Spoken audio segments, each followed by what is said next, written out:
Momci, ono što kod vas jeste aktualno, to je koncert u Beogradskoj areni, izdajete novi album. Šta vam je negde veći izazov kad radite? Rad u studiju ili koncerti? Sve je na svoj način izazovno. Fokusiraš se na druge stvari. Na koncertu se fokusiraš na direktnu komunikaciju s publikom, a dok snimaš album ne komuniciraš direktno, već preko tog drugog medija, preko nosača zvuka. Zapravo je u studiju treba tu emociju i tu energiju stvoriti umjetno, znači kroz sebe, a na koncertu to sve proživljavaš zajedno sa publikom. Tako da zapravo stvoriti emociju puno lakše na koncertu zbog publike, a u studiju se moraš nekad natjerati i u sebi tražiti tu inspiraciju i emociju. Nije još sve spremno, ali gotovo da je. Radi se, naravno, još ima dosta vremena i malo i puno vremena. Evo, ovo je najbitnije za sve nas, da je arena, da će biti puna, da će biti rasprodana i zaista to će biti istinski spektakl. Ovo je inače, Beogradski koncert je početak svjetske turneje, vrlo specifičan koncert, prvi put i oni, ja kao producent i moji suradnici, radimo jedan ovako ozbiljan projekt gdje ću vam reći za minut zbog čega.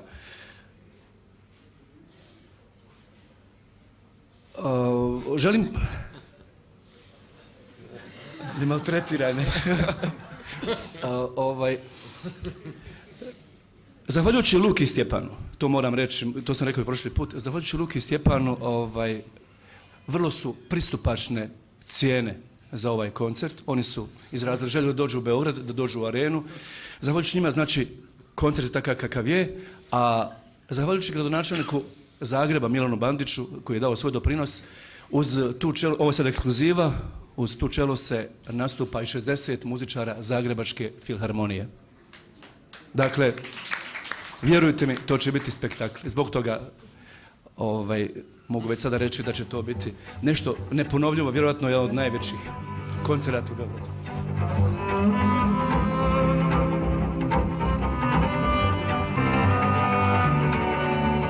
Stjepan ima jednu opkladu koju ćemo danas ogledanati na jednom drugom mjestu. Jednu opkladu rekao mi je prije 7-8 mjeseci. Neću reći, ali čućete, vrlo brzo ćete biti nešto što evo. I zato se smije, jer ne bi mu bio u koži. Bio je samo uvjet da bude rasprodana arena. Ona će biti, dakle, na Stjepanu je nešto, zato se sad smije od muke, vjerujte. Kao klinci birali instrument koji ćete svirati, da li je prvi izbor bio čelo i zbog čega? Bio je. Ja sam ga čuo na radiju, imao sam, ne znam, svega nekoliko godina i zaljubio sam se odmah na prvi zvuk čela. Baš je ono, ne mogu ni ja objasniti kako sam ja kao tako mali klinac uopće mogao razumjeti posebnost i čaroliju tog zvuka, ali eto, sudbina je tako htjela. Pa ja sam počeo da sviram sa 5 godina, zato jer moj otac isto svira čelo. I zapravo se ni ne sjećam kako sam počeo, samo znam da je čelo uvijek bio dio mog života, uvijek bio moj prioritet. I jednostavno sam se zaljubio u njega, u nju, ne znam, u instrument. Ima nešto posebno kad sviraš violončelo, cijelo tijelo vibrira, zagrliš ga, ima oblik žene. Svaki dan je slavlje života, trebamo se svi smijati, biti sretni, ispunjeni i širiti pozitivu i ljubav jedni na druge. Jedva čekamo širiti pozitivu 25. marta u Beogradu. To će biti zbilja pravi spektakl i po prvi puta Beograd ima tu priliku da cijeli novi album koji će izaći u 3. mjesecu bit će premijerno izveden upravo ovdje u Beogradu uz Zagrebačku filharmoniju, prvi dio, a drugi dio će biti rock, ludilo, tako da ćemo imati, znači, pokrit ćemo cijeli dijapazon svega do sada. Novosadska publika i svi koji su bili na Exitu pre par godina imali su priliku da vas vide. Kakvo iskustvo to bilo za vas? Fenomenalno. Nikad nećemo zaboraviti atmosferu od te večeri iz Exita. To je bila stvarno luda atmosfera. Uglavnom su bili mladi koji su divljali, skakali s nama, što je nama bilo wow, drugčije nešto. Jer obično imamo miješanu publiku, i starije, i djecu, i mlađe, a tamo je baš bilo rock atmosfera. A Exito je bilo fantastično, mislim taj festival je jedan od najboljih na svijetu i tad smo mi zapravo stasali, kroz takve nastupe smo stasali u pravi band i to je bilo vrlo dragocjeno iskustvo za nas, zato sad možemo da polako krenemo prema arenama po cijelom svijetu. Uz Londonski simfonijski orkestar smo to snimili i to izlazi sad u martu. Jako smo uzbuđeni zbog tog projekta, to su zapravo i neki ostvarenji naših dječačkih snova. Svirati uz jedan ovakav orkestar, top 5 orkestara u svijetu, tako da vrlo smo zadovoljni i ponosni na taj album i toliko fantastične muzike.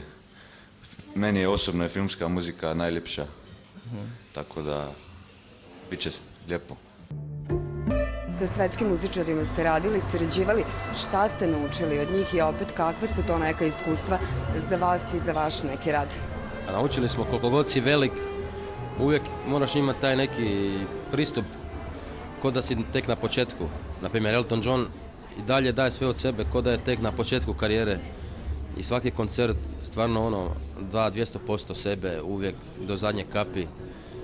Jednostavno neumoran je i to je ono što smo naučili, uvijek moraš imati taj neki pristup i ne smiješ nikad previše poletiti. Zato, to je zapravo zbog čega oni tako dugo traju, su tako dugo pri vrhu. Ako nemaš to, onda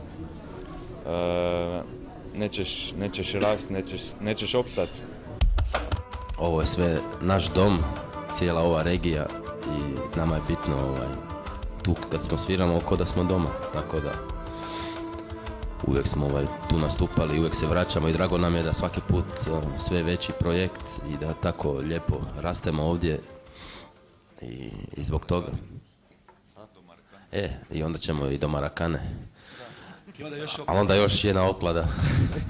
Toliko ima predivne muzike u svijetu i sama poanta tu Čelosa nije u biti u autorskom radu, nego širenju energije, emocija, uživo, da ljudi uživaju u tome što radimo. A ako bude prilika za autorski rad, autorsku glazbu, onda sigurno, ali treba postojati neki razlog za film ili za televiziju. Već smo mi radili neke naše stvari za neke filmove, ali u buduće nas interesira rad na tom području. Čiji koncert vi volite da odete i gde se vi dobro provedete, na čijem koncertu? A ne stignemo baš ići na koncerte.